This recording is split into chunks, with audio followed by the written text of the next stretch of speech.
మా గౌరవ ముఖ్యమంత్రి శ్రీ నారా చంద్రబాబు నాయుడు గారు, అలాగే జనసేన అధినేత పవన్ కళ్యాణ్ గారు, మా యువనేత మంత్రివర్యులు భవిష్యత్ నాయకులు లోకేష్ గారు, వారు కూడా మహిళా శుభాకాంక్షలు తెలుపుకున్నారు. ఉదయగిరి ఆడపడుతులందరికీ కూడా ఒకసారి మా కుటుంబం తరఫున శుభాకాంక్షలు తెలుసుకుంటా ఉన్నాయి. అంతర్జాతీయ మహిళా దినోత్సవం స్టైల్ ఆఫ్ ఉమెన్స్ డే అయినప్పటికీ కూడా మాకు ఒక వేదికగా దాన్ని ఎప్పటి నుంచో కూడా సెలబ్రేట్ చేసుకుంటున్నాం. రాబోయే రోజుల్లో నెక్స్ట్ రాబోయే 2 సంవత్సరాల్లో ఇంకా మరొక ఇన్నివేటివ్ గా కూడా మనం ప్లాన్ చేయడం జరుగుతుంది ఉమెన్స్ డే. ముందుగా ఈ వేదిక అధ్యక్షత వహిస్తూ ఎక్కువ బాధ్యత తీసుకున్న అనుషాకి నా ధన్యవాదాలు తెలుపుకుంటా ఉన్నాను. తెలుగుదేశం పార్టీ వ్యవస్థాపకులు అన్నగారు మొదలు పెట్టారు, మహిళల గురించి ఆలోచించడం మొదలు పెట్టారు. మొట్టమొదటి తెలుగు రాజకీయ నాయకుడు మన ఎన్టీఆర్ గారు. ఆ రోజు కూడా మహిళ దేంట్లో తప్పు కాదు, ఆస్తిలో సమాన హక్కు ఇవ్వాలి, మహిళని సమానంగా చూడాలి అని చెప్పి 83 నుంచి ఆయన మొదలుపెట్టిన కార్యక్రమాలు. అలాగే తర్వాత వచ్చిన మన గౌరవ ముఖ్యమంత్రి శ్రీ నారా చంద్రబాబు నాయుడు గారు తీసుకొచ్చిన రీపార్ట్స్ కానీ ప్రోగ్రామ్లు కానీ మహిళలకి పెద్దపీట వేస్తానే వస్తూ ఉన్నారు. గవర్నమెంట్ కూడా తెలుగుదేశం గవర్నమెంట్ లో మహిళలకి పెద్దపీట వేస్తుంటా ఎన్నో ప్రోగ్రామ్స్ చేస్తుంటా ఉన్నారు. అవన్నీ కూడా డీటెయిల్స్ ఎక్కువ చెప్పాలి, లంచ్ టైం అయింది మీకు. మనకు స్వాతంత్రం వచ్చి 72 ఏళ్ళు అవుతా ఉంది. ఒకసారి మీరు ఈ రోజు చూస్తే మీరు మహిళ ఇంతకు ముందు ఇంట్లో మహిళ సాధారణంగా ఉండేది. ఒక కుటుంబాన్ని నడిపే మహిళ పిల్లల్ని చూసుకుంటా, భర్తలు చూసుకుంటా, అలాగే పేరెంట్స్ చూసుకుంటా ఒక కుటుంబాన్ని నడిపే మహిళ గడప దాటి బయటకు వచ్చి ఆ పంచాయతీని సారథ్యం వహించే నాయకురాలేది, పంచాయతీ నుంచి మండలానికి సారథ్యం వహించే నాయకురాలేది. అలాగే అక్కడి నుంచి అసెంబ్లీకి వస్తున్నారు, అసెంబ్లీకి వెళ్ళి శాసనసభ్యురాలుగా ఎదిగారు. రాబోయే రోజుల్లో ఇంకా ఎన్నో పదవులు చేపట్టబోతా ఉన్నారు. మహిళలకు ఉన్నంత శక్తి నాకు తెలిసి పురుషులకు ఉండదని నేను భావిస్తాను పర్సనల్గా. అంటే వాళ్ళకి అవకాశం దొరికితే నిరూపించారు. మీరు అవకాశం మనం మాట్లాడమని ఇస్తే మన అవకాశం ఇవ్వాలి, అవకాశం ఇస్తే మాట్లాడతారు. అంత శక్తి ఉన్న మహిళని నేను నా పర్సనల్గా నేను భావిస్తాను. ఎందుకంటే మీరు చూస్తారు ఇక్కడ ఉదయగిరి నియోజకవర్గంలో ఉన్న మహిళలకి ఎక్కువ ప్రాధాన్యత, ఎక్కువ మన గవర్నమెంట్ చేయాల్సిన అవసరం ఉంది. మెట్ట ప్రాంతంలో ఇక్కడ నేను అనేది 90,000 కుటుంబాలు ఉన్నాయి. 8 మండలాల్లో 90,000 కుటుంబాల్లో ప్రతి కుటుంబంలో కూడా చాలా వరకు మెజారిటీ ఫ్యామిలీస్ లో బాగా కష్టపడేది కుటుంబాన్ని నడిపేది మహిళ అని నేను ప్రధానంగా చెబుతాను. ఎందుకంటే నేను చాలా కుటుంబాలు చూశాను, బస్సాలు చూశాను.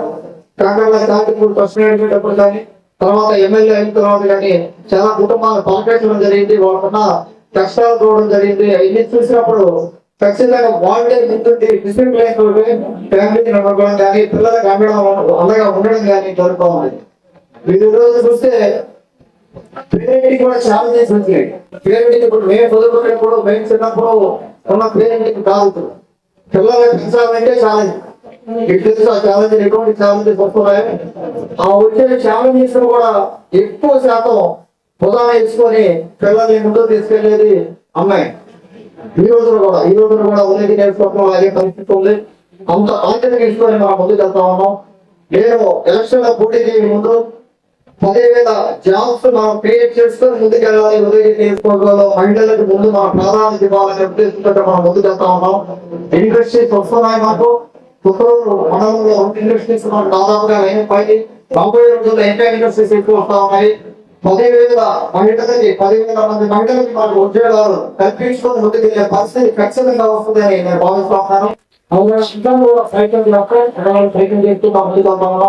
గౌరవ పార్లమెంట్ సభ్యులు మా వేమిరెడ్డి ప్రభాకర్ రెడ్డి గారి సహకారం ఉంది, అలాగే మా గౌరవ ముఖ్యమంత్రి గారి సహకారం ఉంది. కలెక్టర్ గారు సహకరిస్తున్నారు, కలెక్టర్ గారు రాష్ట్రం ముందుకెళ్తున్నారు. ఖచ్చితంగా మనం ముందుకెళ్లే పరిస్థితి ఉంటుంది. ఈ నెగటివ్ 3 సంవత్సరాల్లో ఉదయగిరి రూపురేఖలైతే ఖచ్చితంగా మారిపోతుంది. ఇదంతా అయిపోయిన తర్వాత మీరు తెలుగుదేశం పార్టీ మన గవర్నమెంట్ వచ్చాక మనకు వచ్చిన పథకాలు మీకు తెలుసు. మళ్ళీ నేను చెప్పాల్సిన అవసరం లేదు. మీకు తల్లికి మౌనం అవ్వచ్చు, ఆర్టీసీలో ఫ్రీ బస్ అవ్వచ్చు, అలాగే గ్యాస్ సిలిండర్లు అవ్వచ్చు, అంగన్వాడీ టీచర్స్ ని ఆదుకోవడానికి మినీ అంగన్వాడీ అప్గ్రేడ్ చేసిన విధానం అవ్వచ్చు. అలాగే ఈ మధ్య రీసెంట్ గా అంగన్వాడీ మీరు చాలా మంది అంగన్వాడీ టీచర్స్ ఉన్నారు. అలాగే ఐసీడీఎస్ వారు అడిగిన జీతం పెట్టాలని లోకేష్ గారు ప్రత్యేకంగా దృష్టి పెట్టున్నారు. అలాగే మన మంత్రులు సంఖ్యారాణి గారు దృష్టి పెట్టున్నారు. చర్చించడానికి రెడీగా ఉన్నారు. ఒక డిస్కషన్ స్టార్ట్ చేస్తారు. ఒక కాన్వర్జేషన్ అవుతుంది. దయచేసి అప్పుడు ధైర్యంగా ఉండండి. ఎక్కడ కూడా మనం దళాల్లో వాటికి వెళ్ళాల్సిన అవసరం లేదు. మనం కూర్చొని మాట్లాడి ఎన్నికన్నట్టు మన ప్రభుత్వం తెలుగుదేశం పార్టీ ప్రభుత్వం మనం ఏది కూడా మనం ఆదేశంగా ముందుకు వెళ్ళి దళాలు చేయాల్సిన అవసరం లేదు. వాళ్ళు రెడీగా ఉన్నారు వచ్చి డిస్కస్ చేయడానికి. నేను కూడా ఒకసారి మళ్ళీ అంగన్వాడీ టీచర్స్ మళ్ళీ కూర్చొని మాట్లాడి చర్చించుకొని బాధగా ఆలోచించుకొని మీరు కూడా గవర్నమెంట్ ఆర్థిక పరిస్థితులు ఆలోచించుకొని ఒక రకమైన అగ్రిమెంట్ మనం వచ్చి ముందుకు వెళ్దాం. ఖచ్చితంగా అందరూ కూడా జరుగుతుంది. అలాగే ఒకసారి చూస్తే సరదాగా 2 నిమిషాలు మాట్లాడుకున్నాం. ఇక్కడికి వచ్చిన వాళ్ళందరూ కూడా మన తెలుగు రాష్ట్రాలు దాటి తెలంగాణ కానీ ఆంధ్ర కానీ 2 రాష్ట్రాలు దాటి బయటకు వెళ్ళిన వాళ్ళు ఎంతో ఉన్నారు. అట్లీస్ట్ ఒకసారి నా లైఫ్ లో ఒకసారి లేదు చూడండి. నాకేమో 2% కూడా లేదు. అంటే ఈ పరిస్థితి మారాలని నేను భావిస్తున్నాను. నేను ఇంటికే పరిమితం కాకుండా వారికి కూడా అవకాశాలు దొరకాలి. బయట ప్రపంచం చూడాలి, బయట ప్రపంచం వెళ్ళాలి, బయట తిరగాలి. ఈ పరిస్థితి తీసుకురావాలనేదే నా సంకల్పం. ఖచ్చితంగా వస్తుంది మనకు. బయటకు వెళ్ళే పరిస్థితి రావాలి.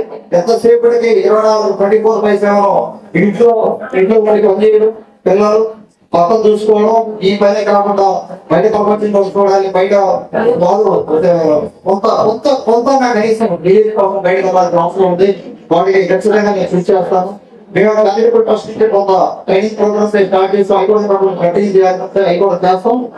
ఖచ్చితంగా ప్రతి మహిళకి ప్రతి ఆడపడుచుకి నేనేం తగ్గగా ఉంటాను. నేను ఇక్కడికి వచ్చిన రూమ్ లో కూర్చున్న ప్రతి ఒక్కరికి సమస్య ఉంది. ప్రతి కుటుంబానికి ఏదో ఒక సమస్య ఉంది. సమస్య లేని కుటుంబమే లేదు. ఉదయగిరి నియోజకవర్గాల్లో చాలా వరకు దాదాపుగా 60% కుటుంబాలు సమస్యలతో ఉన్నాయి. పిల్లల చదివించుకోలేక ఆర్థిక ఇబ్బందులు ఉండొచ్చు, లేకపోతే హెల్త్ పరంగా ఏదైనా ఇబ్బంది వస్తే కుటుంబం కూడా మొత్తం కొలాప్స్ అయిపోతుంది. కొంత అన్ని ఆ కుటుంబాన్ని ఆ కుటుంబ పెద్దని కాపాడుకోవడానికో లేకపోతే ఆ కుటుంబంలో ఉన్న సభ్యులు కాపాడుకోవడానికో ఉన్న పొలం కానీ ఉన్న డబ్బులని కూడా ఖర్చు పెట్టి పూర్తిగా రోడ్డు మీద వచ్చే పరిస్థితులు కుటుంబాలు ఎన్నో ఉన్నాయి. ఒంటరి మహిళలు చాలా మంది ఉన్నారు. అపాయింట్మెంట్ అయి ఉన్నారు. అపాయింట్మెంట్ భర్తలు వదిలేసి అపాయింట్మెంట్ బ్యాంక్ తీసుకొని ఉన్నాయి. అలాగే భర్త సరిపోయిన బ్యాంక్ తీసుకొని ఉన్నాయి. ఎన్నికల్లో ఉన్నారు చాలా మంది. వాళ్ళందరికీ కూడా బాబుగారితో కూడా మాట్లాడడం జరిగింది. వాళ్ళ పెన్షన్ ఒకసారి ఆలోచించమని చెప్పి వాడికి పెన్షన్ లేదా వాళ్ళకి భర్త పెన్షన్ కానీ మోటార్ మహిళ పెన్షన్ కానీ అది కూడా వాటి మీద చాలా మంది శాసనసభ్యులు అడగడం జరిగింది. దాని పెన్షన్ బ్యాంక్ మళ్ళీ కొత్త పెన్షన్ వాటిని మొదలు పెట్టాలని చెప్పి. అలాగే ప్రతి ఒక్కటి కూడా మీకు ఏ సమస్య కూడా మేము అందుబాటులో ఉంటున్నాం. ఇదే ఆఫీస్ అందుబాటులో ఉంటుంది. మా స్టాఫ్ ఎప్పుడు కంటిన్యూగా ఉంటారు. ఒక రోజు నాకు ఇవ్వగలిగితే మీరు లేకపోతే ఫోన్ చేసి చెప్పగలిగితే ఖచ్చితంగా మీ సమస్యను పరిష్కారం చేసుకోవడానికి నేను ఎప్పుడు ఇవ్వడం అందుబాటులో ఉంటాను. రూపాయలు కళావిడ చేస్తే ఖచ్చితంగా ఉదయం చేసుకోవడానికి ముందుకు తీసుకెళ్ళాలి. రూపురేఖలు మారుతాయి. పిల్లలు బాగా చదువుకుంటున్నారు. అందరూ పిల్లలు బాగా చదువుకుంటున్నారు. వాళ్ళకి అండగా ఉన్నాం. మనం చదువుకునే పిల్లలు అండగా ఉన్నాం. పిల్లలు చదువుకునే ముందుకు వెళ్తే మా కుటుంబాలు బాగుపడే పరిస్థితి ఉంటుంది. దానికి మీరు కష్టపడుతున్నారు. మీరు ఖచ్చితంగా కష్టపడుతున్నారు. వాళ్ళే కొంతమంది ఈ మెండే కొద్దిగా తేడా ఉంటే వాళ్ళ కొద్దిగా కౌన్సిలింగ్ చేయాల్సి వస్తుంది. వాళ్ళే సరిగా కాబట్టి చాలా కుటుంబాలు చూసేదారు. వాళ్ళ కొంత దారిలో తెచ్చుకోవాలి. నేను శక్తి మేర నేను చెప్తా ఉంటాను.